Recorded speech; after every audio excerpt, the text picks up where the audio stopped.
Welcome to one of the most stupid and mind-numbingly boring videos I've ever attempted to do on this channel. This video is based largely on Sonny Evans' lockdown videos on GTA, where he would try and walk across the Grand Theft Auto Online map without dying or doing other ridiculous challenges. Most of the credit goes to him, and I recommend you watch his videos. This video is kind of just a remake of his idea. I don't really have any reason for doing this, except I was bored. One attempt would take roughly 2 hours 15, and that's without anything going wrong. But alas, this is where the challenge begins, and this is the proposed route that I plan to take to try and get to the top of the map without dying. Let's see how it goes. I hope you like this animation. It took me 3 hours to make this because I'm really bad at Premiere Pro, but yeah, here we go, the start of the challenge. I start in the early hours of the morning, and I head out from the docks just like every other GTA walking challenge. All is fairly calm at the start, and as I plan to evaluate my options of how I'm actually going to undertake this challenge, I realise that, there's a chance that I will die early. There's also a chance that I'll die late, but most importantly, there's a chance that I can make the whole journey without dying.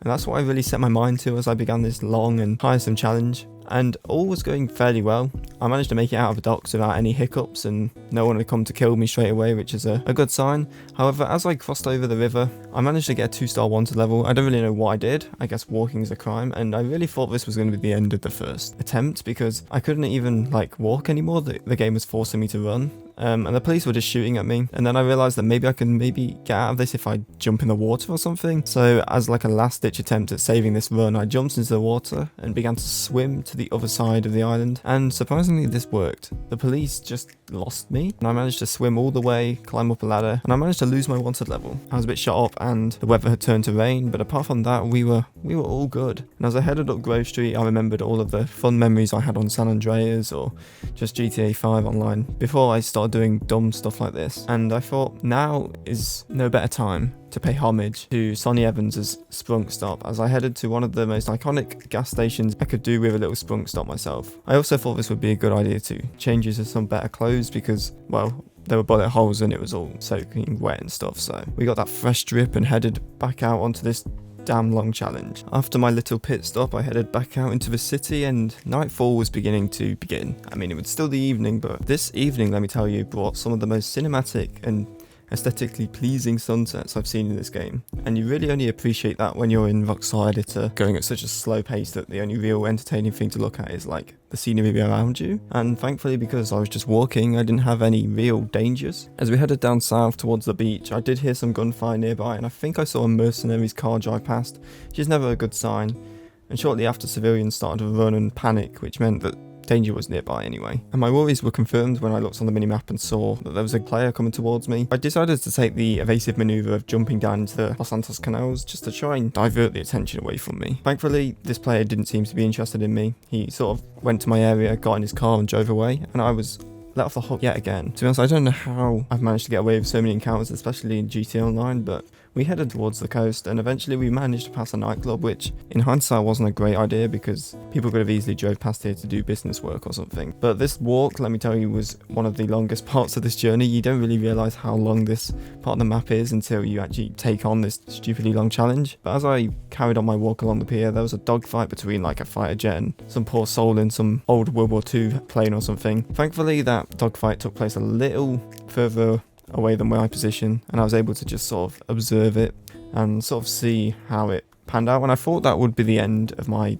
dealings with any military jets, but I was wrong. As day broke for day 2 of the challenge, I encountered a literal dogfight right over my head, and this one was way too close for comfort. Alas, we survived, and I thought I was in the clear because the jet seemed to have just flew away. However, I was wrong to think that I was safe. As I ended my journey along the coast, I managed to get to a little opening in grassland, and it was me and one other player, and this jet came to try and kill us both, and thankfully, I don't know how, his death ray missed me, but he missed me and took his anger out on the guy next to me, I guess, because that guy was obliterated. It's as if everything was going my way in this challenge so far. For a GTA video, you would not think I'd get this lucky. I don't normally have this much luck in GTA Online, but the fact that I've managed to avoid 3 near-death experiences now is making me believe that this first attempt is going to be the one. The main advantage of this part of the journey is that this really long and boring section, which is literally just a motorway, is only really used by people doing grinding or supply missions. So the people I'm going to encounter, if I do encounter anyone, is they're not going to be the most toxic players that I could encounter. The only worry I have is passing the military base because people might try and steal a jet or something and then go havoc on the highway, but so far so good. We managed to just grind out a lot of this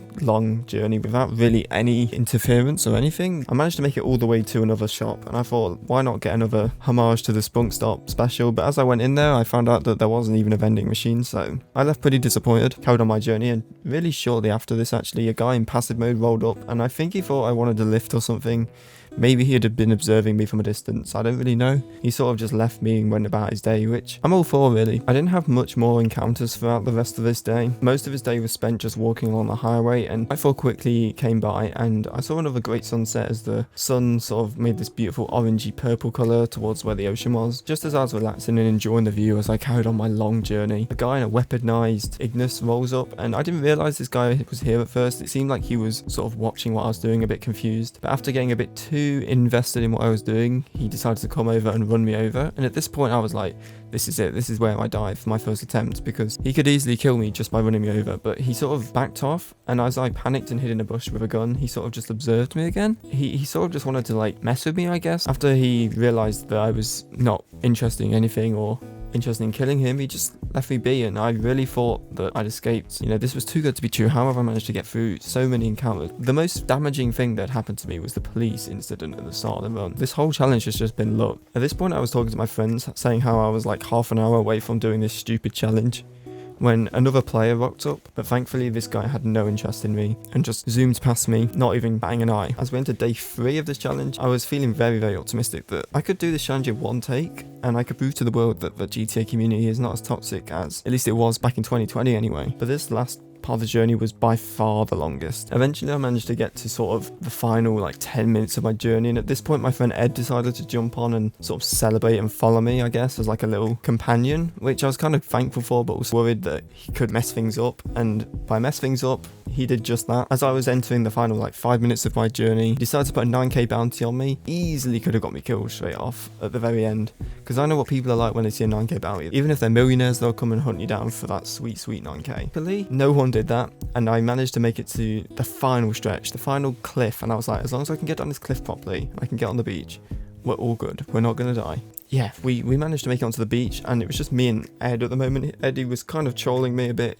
saying how he was gonna kill me like right at the end or something, but nevertheless we carried on, we muscled through it, we powered on for these final like 500 meters we had left. And as I made it to the end, I realized that as night fell on the 3rd and final day of this challenge, I'd actually made it all the way. It had taken me about 2 hours and 15 minutes, I believe, or 2 hours 10 minutes roughly. Honestly, not as eventful as I wanted for this video, but there is no way I'm making a second one. And as I managed to reach the end of the map, I sat there, and honestly there was not really any celebration or pride in this. I was one of the few to complete this challenge, I guess. I'm part of the elite group of losers who have walked from the docks to the top of the map in GTA Online. So the only way I could think of celebrating this was to take a selfie so I could remember this event. Ed decided to call a mugger on me at that moment. I was mugged, and as I was lying on the floor, an RPG is fired. The mugger is killed, and Ed asked me how I'm feeling, so I give him a pretty short answer saying that this was just not worth my time. Well, how do you feel now you've done it? Don't feel that great, to be honest. My money, bitch.